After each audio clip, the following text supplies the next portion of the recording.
am Jessie Sage, and this is When We're Not Hustling. This is the When We're Not Hustling after party, and you know who I am. I'm Emily Foster. I am the producer of When We're Not Hustling, and I am reminding you to like and subscribe. Um, Yeah. I keep saying this, but I think this was one of my favorite episodes. You said that the last three. I know I'm the worst. I love them all. This was my I'm simping mother. for our own podcast. It's the terror, but we come up on. I've got my notes and I'm like, oh, I love this one. Oh, I love this one. Oh my God, I like. You know what I really like about this show, and this is how, you and I brainstormed this show together and over months actually. It took us a long time to settle on like what we Yeah, what we really wanted to do with the show. And when we did that, I felt like we wanted a structure so that it was coherent. But within that structure, there's so much space for radically different topics. And that's what yeah. I really like about it. No, every single episode, as it's happening. I'm like, oh, this is great. Yeah. Oh, this is so interesting. But no, Yeah. And episode four obviously is you this and your mom, though. this episode was an unconventional episode. My mom is not a sex worker. In fact, it's about my mom being very anti-sex work and her over many years. I have to say this took many, many years to get to a place where we could have the conversation. And it's funny because one of my clients was like, "Wait, so was that actually the first time you guys discussed this?" And it was. It was the Yeah, first time that we discussed what her actual feelings were about my work. yeah. And uh, they were not easy feelings. No. They were not, just she describes looking for something like that. So this is such an interesting episode to me because it's of everything that we've done so far, it is probably the most useful to the Mm. world Mm-hmm. because and your mom describes why in the show where she's Yeah. like, I found out and then I went to look for resources and all I could find Right. were people being like, and then I thought about it for a few minutes and I was like, whatever. And like, and I was like, that's not my experience at all. I have a lot of Right. deep set feelings about this. Second wave feminism says I'm failing. My daughter's doing terrible things. Like everything that my generation told me says that I'm screwing up if you're doing this. Right. And those are not my feelings. And Right. And it was like listening not to just that, about what I like, was doing, it was about her identity as a mom. yes. Oh, very much so. Yeah. So much so. And that was so, I don't know, helpful for me. I really Mm. came into this with the daughter's perspective, and I'm a daughter and a mother. Yeah. And I really came into it with the perspective of like, oh, poor Jessie being isolated from her mom because her Mm-hmm. mom couldn't accept this. Yeah. And then I listened to your and sorry, mom, sorry, I wasn't judging you. I just, I was on You know Jessie's side me. and Yeah. like, and Mhm. then as I listened to her talk about it, being the mother of daughters, I started to really Yeah. feel that. I was like, oh, right, we are given that messaging. Like, Yeah. and again, I have amazing unconventional upbringing, and I was so clearly raised to be not just equal to everyone else on the planet, but clearly powerful in my own right as a Yeah. person. I was Yeah. very Yeah. lucky to get that as a little girl person. That's not Yeah. the normal messaging, but I really, as she was talking, the reality of that messaging from the whole world Yeah. that she was bringing up started to really hit me. I was like, Yeah. right, Yeah. right. Everybody told you if you just keep your daughter off the pole, you're doing Y- good. And Yeah. that's literally the one thing that kept being brought up in her Right. formative time, and Yeah. she's participating in feminism and she's in there and like Yeah. I got a lot of compassion for her viewpoint, which I did not expect to have. I'm usually on the like non-judgy side. Like, Yeah. sure, we judge in quiet, like between Yeah. friends, but in reality, we don't judge. Like, stop. Yeah. Like we know we're being jerks when we're judging people, right? Like, Right. Right. But then that, she Yeah. really brought me through that process and made me feel and understand Yeah. something that I didn't before. I was like, Right. how could you not accept whatever your kid was doing? Right. And I was like, oh, well, that Yeah. makes a lot of sense, actually. That's why. Yeah. No, but I No. mean, both you and I are mothers, and one of the things that, and we both have daughters. But I think that the thing that was like interesting to me about that was that I was thinking as I was hearing her talk that it wasn't just about being the mother of a sex worker. It was about being a mother and Yeah, differentiating yourself from your kid, which is actually really hard for moms to do. yeah, I know that as a mom, watching my own kids grow up, realizing that like I would have I want them to be able to think or see something in the way that like I've tried to instill in them, but like I don't actually have control over that, right. and how do you and I think, as I was listening to this too, I was thinking about it's really easy to be annoyed with your moms. Like Yeah. that's just They're like the an person easy. that knows you the best very often, Yeah, yeah. And so it's very easy to think from a kid like perspective, but I think that what my mom did that I really thought like I thought she was very brave to do this was to say like, "Hey, not only do I have messages about what I'm supposed to do as a mom and what I'm supposed to keep you from doing as a mom, but also like you get these messages that are like your kid and their success or failure is like your sole responsibility." Yeah, And yeah. I've been thinking so much about this, about the way even going back to the last after party and talking about anarchism, the way that our culture in particular um puts so much weight on parents and on like the nuclear family to somehow produce productive children. Right. It's a lot to undo. You have to undo all that whorephobia, which is a lot already by It's a itself. And lot. then Yeah. all of the stuff about how our kids' choices impact our own sense of self-worth. Who we are. Yeah. Yeah. Well, they say babies are more likely to say a lot of things before they say mama, Mm-hmm. because to the baby, you're the same person. Yeah. And and that's really like raising kids is a very, very codependent situation. It has to Yeah. be, or Yeah. like little people die, and that's terrible. It's the worst Yeah. thing in the world. And so you have to get super en enmeshed, like Yeah. really in there to just to keep them alive. Like just, Yeah. and Yeah. I understand, how we get so caught up in that, well, of course that reflects on me. But then as individuals, right, we all imagine our parents being like, you have to be like this. We're like, no, never. The Yeah. Americans, especially, we're so rugged individualist. We're not going to do what you make us do. And like, Yeah. it's such a interestingly convoluted experience, mothers and daughters. Yeah. It's the best thing in the world. It's the worst thing in the world.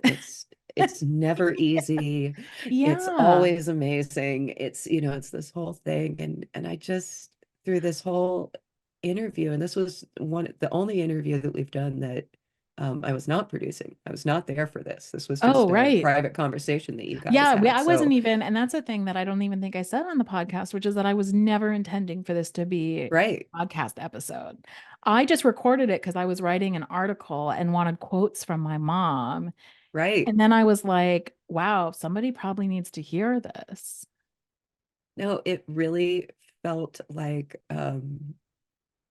it felt so important. And your mom Yeah. even called that out. She's like, Jess, I think we did something here. It was the cutest thing. Yeah. And I was like, I think you did. I I'm think you looking. really did.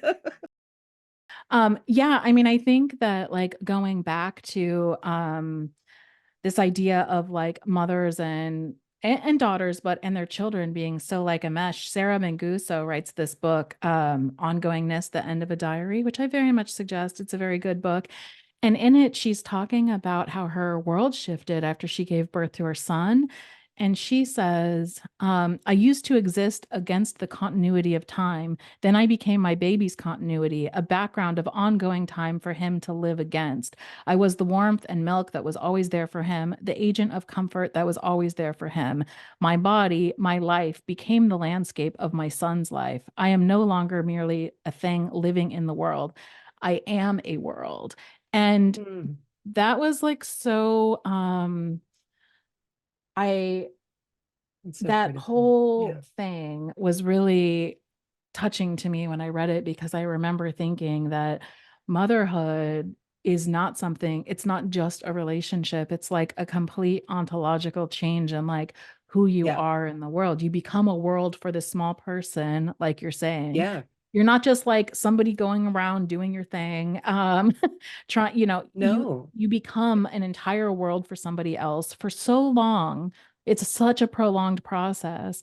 And then they totally break from you. And I remember when I was in seminary, another mom said to me that like being a mother is like having a part of your soul that exists outside of yourself. And that that's really profound. Like, and Yeah. I think that what my mom did was like share what that feels like in a way that is Yes. really relatable, regardless of your feelings about sex work. Yeah. She made me feel, understanding and compassion for her point of view. But even more than that, she made me like feel it. Hmm. I embodied it, and Hmm. in ways that I intellectually thought I didn't Yeah. relate to, like, Yeah. and then she was so open about herself and so disarmed, and just like, I am just here. I'm here Yeah. to heal this with you right now on, Yeah. on I was going to say on camera. I guess it's on Yeah. sound. Um Yeah. and yeah, I came out of this episode humbled.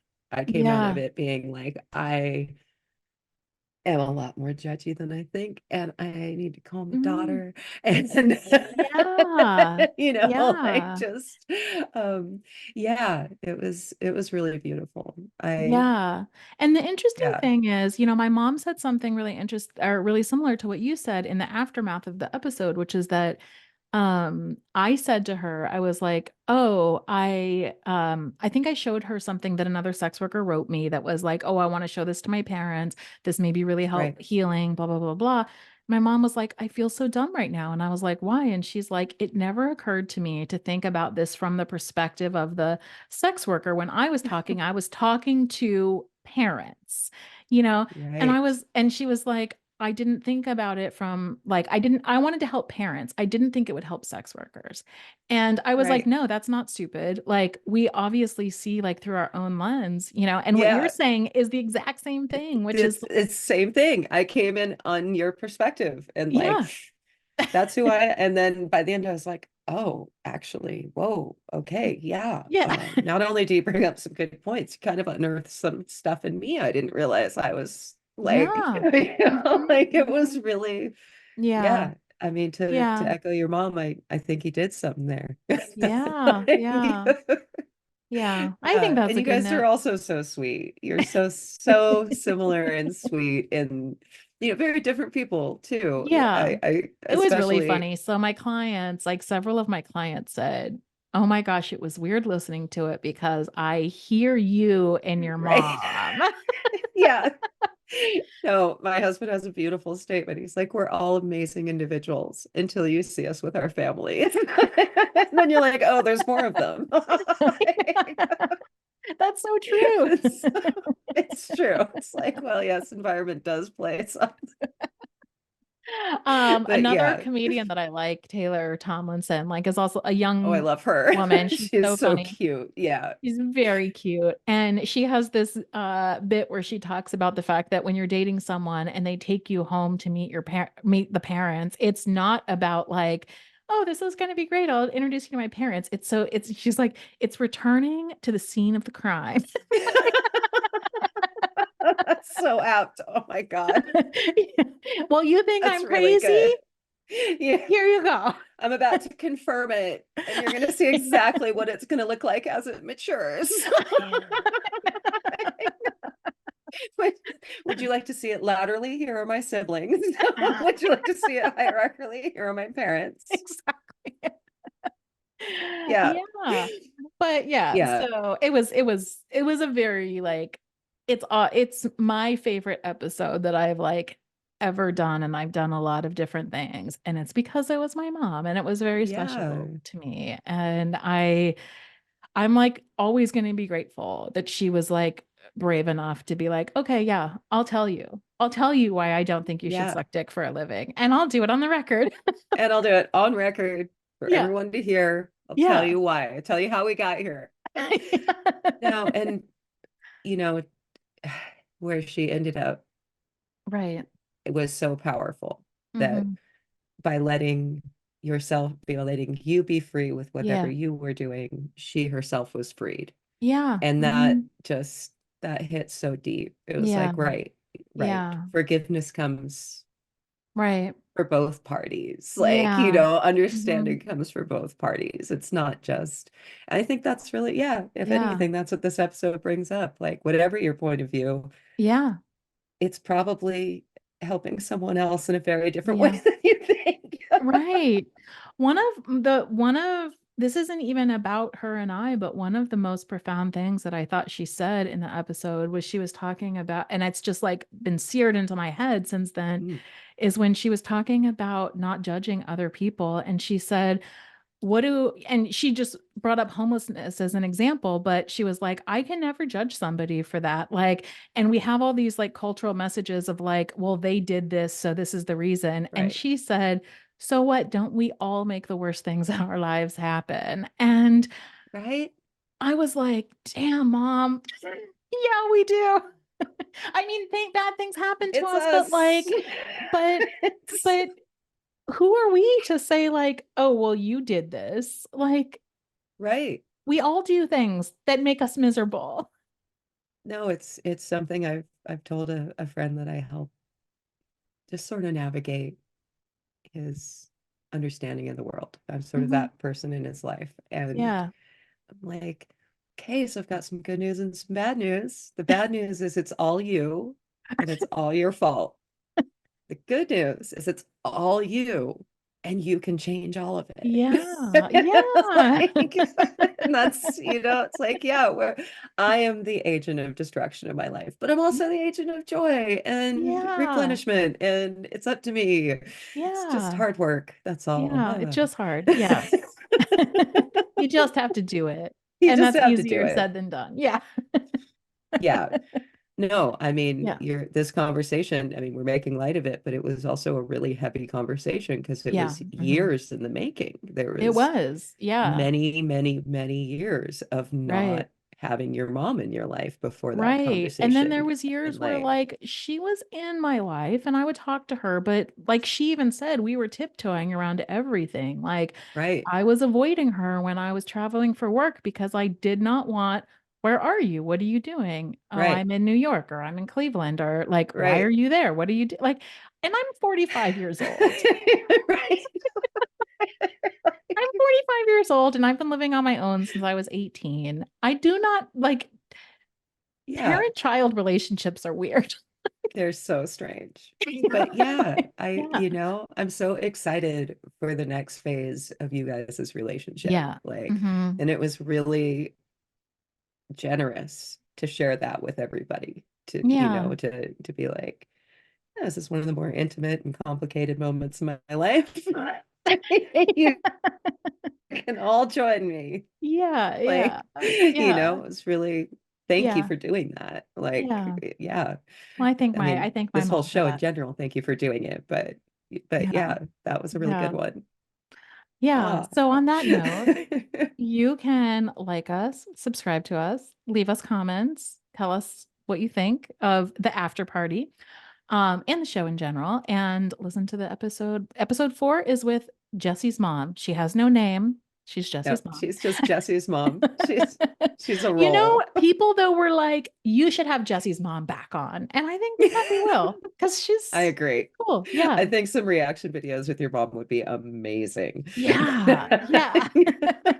Yeah, I think so too. I want to hear what she thinks. Yeah. She'll tell you. Yeah. I think I see where you got that one. Yeah. Yeah. Yeah. All right. Thank you for joining us.